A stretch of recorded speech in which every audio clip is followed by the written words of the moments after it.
राजस्थान के एक छोटे से गांव में एक पुरानी हवेली खंडहर में तब्दील हो चुकी थी। कहते हैं कि वहां सालों पहले एक अमीर जमींदार अपनी पत्नी और बेटी के साथ रहता था।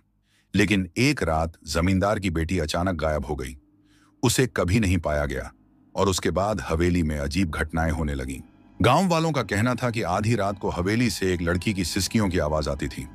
कई लोगों ने वहां पर सफेद साड़ी में एक परछाई को घूमते हुए भी देखा था। गांव के एक युवक रवि ने इन अफवाहों की सच्चाई जानने की ठानी। उसने अपने दोस्तों के साथ मिलकर रात को हवेली में जाने की योजना बनाई।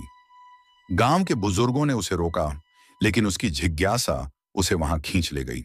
रात के ठीक 12 बजे रवि और उसके दोस्त टॉर्च लेकर हवेली के अंदर गए। वहां घना अंधेरा था और हर तरफ सन्नाटा पसरा हुआ था। अचानक एक जोर की हवा चली और दरवाजे अपने आप बंद हो गए।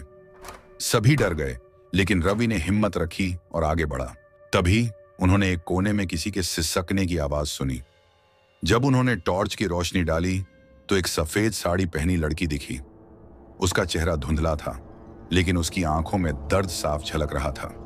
डर के बावजूद रवि ने हिम्मत करके पूछा, तुम कौन हो? लड़की ने धीमी आवाज में कहा, मैं इस हवेली की बेटी राधा हूं। मेरे पिता ने मुझे इस हवेली में कैद कर दिया था और मेरी मौत हो गई। मेरी आत्मा अब भी यहां भटक रही है। रवि और उसके दोस्तों को सारा माजरा समझ आ गया। उन्होंने गांव में जाकर पुजारी को बुलाया। मंत्रों के जाप और पूजा के बाद राधा की आत्मा को शांति मिली और हवेली की भूतिया घटनाएं हमेशा के लिए रुक गईं। गांव वालों ने हवेली को ध्वस्त कर दिया और उस जमीन पर एक मंदिर बना दिया। कहते हैं तब से वहां किसी भी अजीब घटना की खबर नहीं आई।